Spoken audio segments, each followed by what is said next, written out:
पहिला प्रयोग नाही म्हणता येणार, कारण आमचे शिवसेनेचे मुख्य नेते एकनाथरावजी शिंदे साहेब यांनी शिवसेनेच्या सर्व पदाधिकाऱ्याला या ठिकाणी निर्देश दिलेले आहे की अशा पद्धतीचं प्रशिक्षण शिबिर जिल्ह्यामध्ये आयोजित करावे आणि ते स्वतः त्या प्रशिक्षण शिबिराला समारोपसाठी जात आहे। आजसुद्धा यवतमाळ जिल्ह्यामध्ये हे जे प्रशिक्षण शिवसंकल्प शिबिर या ठिकाणी होणार आहे, त्याच्यात समारोपीय कार्यक्रमासाठी माननीय मुख्य नेते एकनाथरावजी शिंदे साहेब तर येणारच आहे, परंतु त्यापूर्वी वेगवेगळ्या विषयावर या ठिकाणी कार्यकर्त्यांना, शिवसैनिकांना, पदाधिकाऱ्यांना प्रशिक्षण दिले जाणार आहे। खास करून यवतमाळ जिल्ह्यातल्या जर आपण विचार केला पदाधिकाऱ्याच्या संदर्भात, तर मधल्या काळामध्ये वेगवेगळ्या शिवसैनिकांना वेगवेगळ्या पदाची जबाबदारी या ठिकाणी दिल्या गेली आणि जवळपास 3800 पदाधिकारी हे जिल्ह्यामध्ये शिवसेनेचे आहेत।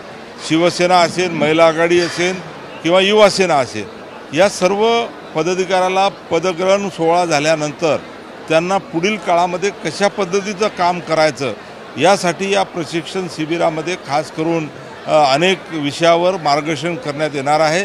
लक्षवेध ॲप असेल किंवा या ठिकाणी धर्मवीर आनंद दिघे सहायता कक्ष आहे त्या माध्यमातून असेल, महिलांचं योगदान राजकारणामध्ये या विषयावर मार्गदर्शन असेल, शिवसेना संघटना म्हणून प्रत्येक पदाधिकाऱ्यांना कशा पद्धतीची भूमिका घेऊन काम करणं आहे, अशा वेगवेगळ्या विषयावर आज या प्रशिक्षण शिबिरामध्ये खास करून चर्चा होणार आहे आणि नक्कीच या चर्चेचा फायदा सर्व शिवसेनेच्या पदाधिकाऱ्यांना होऊन येणाऱ्या काळामध्ये ज्या काही निवडणुका आहेत त्या निवडणुकीवर खऱ्या अर्थानं विजय मिळवण्यासाठी याचा फार मोठा फायदा होणार आहे।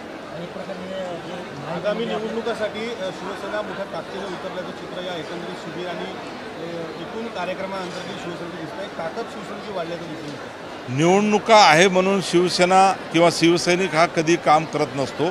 सातत्यानं तो वंदनीय बाळासाहेब ठाकरेंच्या विचारधारेने सामाजिक बांधिलकी ठेवून समाजासाठी झटत असतो, समाजाची सेवा करत असतो आणि निवडणुका हा खऱ्या अर्थानं आमच्यासाठी विषय नाही।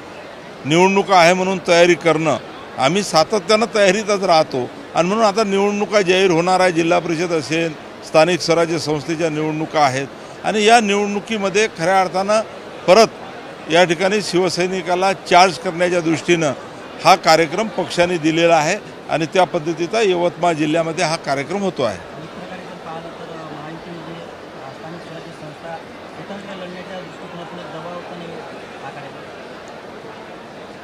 आमचे शिवसेनेचे मुख्य नेते सन्माननीय एकनाथरावजी शिंदे साहेब यांनी अगोदरच अतिशय स्पष्टपणे जाहीर केलेलं आहे की राज्यातल्या सर्व निवडणुका आम्ही महायुतीने लढण्याचा प्रयत्न करू।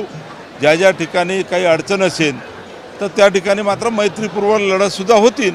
तर आता निवडणुका जाहीर झाल्यानंतर त्याचीसुद्धा प्रक्रिया बोलणी आणि त्या माध्यमातून होतील, परंतु शिवसेना या ठिकाणी पूर्ण स्तरावर आज निवडणुकीची तयारी करत आहे। महायुती झाली तर महायुतीच्या उमेदवाराला विजयी करू किंवा शिवसेनेचे उमेदवार लढले तर शिवसेनेच्या उमेदवाराला विजयासाठी आम्ही प्रयत्न करू आणि म्हणून हे शिबिर खऱ्या अर्थानं सर्व पदाधिकाऱ्यांसाठी अतिशय महत्त्वाचं आहे।